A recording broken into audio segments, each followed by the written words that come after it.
a manipulative man, or a way that a man will try to manipulate you, is by controlling your environment. Now, what I mean more specifically with controlling your environment is controlling the influences in your environment, all right? So toxic men tend to be, if not always, controlling men. One of the reasons why they must have control is because they have to also limit who can get in the way of them being able to manipulate you, or them being able to control you and have you do as they say, of anyone trying to give you clarity and help you break free from their nonsense. So these manipulative men will survey your environment, your friends, your family. What are you paying attention to? What are you watching? And now try to eliminate these things. Some of these men will make issues. For example, let's say you have a good friend, and that good friend is usually calling out his nonsense. And he knows, because maybe in you talking to him, you slip, you let it be known that she said such and such. All right, well now he's going to put a target on her back and try to cause problems with her so that you will stop talking to her, that you will stop engaging, or he will simply try to not allow you to hang out with friends as much. Now, of course, some of you are saying, who the hell is he to not allow me? But the reality is that many women have found themselves in situations where, yes, they've succumbed to this man ordering them around and putting up restrictions on their life. All right. And so, of course, you shouldn't be allowing that to happen. But if you find yourself in that situation, or if you see that he is attempting to do this, you've got to be aware. Now, here's the thing, and I guess this kind of makes it a little tricky. I do agree with the idea that we have to be mindful of the outside noise we allow into our lives in various aspects of our lives, including our relationships. And we have to be very careful to invite third parties and unhealthy opinions into our life. So there is a responsibility that you have to play that, okay, when I have an issue with this man, with this person I'm in a relationship with, that I try to address and resolve this with him without bringing in all these other people that can make it a lot more difficult. And sometimes that friend of yours is a legit problem. Sometimes they're the one trying to sabotage your relationship, all right? Not trying to put negative things in your head about your friends, but it can happen. It has happened to many women. So you have to be mindful of this. But I think the difference between the manipulative man and the man who is just concerned because you have a legit negative influence is, one, is he only going after that one person? Or is he like this in general, trying to restrict you with who you engage with? All right. Because if he's a genuine guy, he's only concerned about the person who's causing a problem. But the manipulative, controlling guy doesn't want you around anybody. Doesn't want you around anyone that he can perceive as a threat, even before they've officially to him become a threat. All right.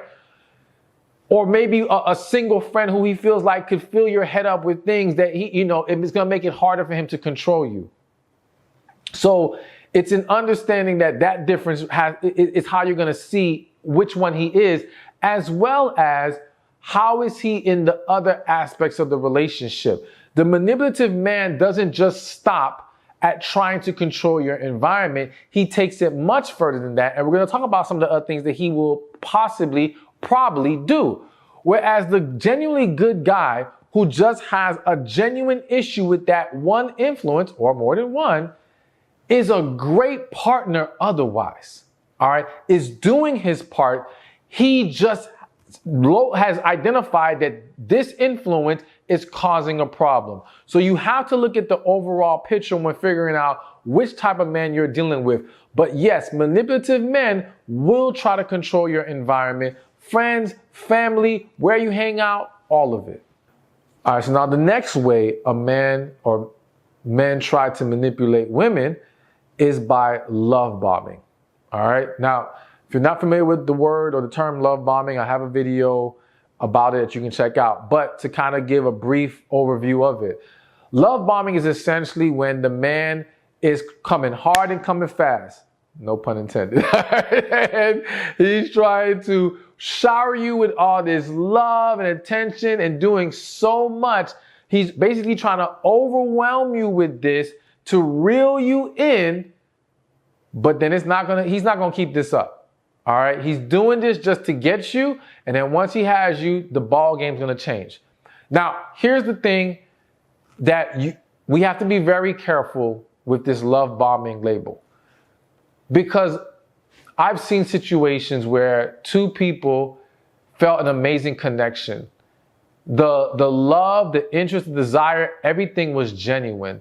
There was no plan to manipulate. It was coming from a real place. But in that realness, it still came strong. It still was hard. It still was a lot. All right.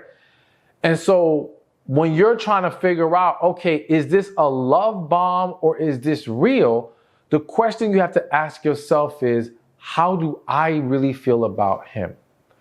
And what I mean by that is not by what he does for me, about him. Because what happens in the love bombing scenario, and whether we call it that or any other name, a lot of people get attached to what the other person is doing for them. So for example, there's a lot of women who they meet this guy who treats them amazing, right? And it could be love bombing or not, but because of his treatment and his treatment being better than anything she's ever experienced before, she's drawn in and becomes attached or wants to hold on to this guy. But if you sat down and really talked to her and you separated all this fluff that he adds to the relationship, she's not really into him as a person. They don't really connect on a deeper level. They don't actually share the same values. She may not even in some cases be very attracted to him. All right.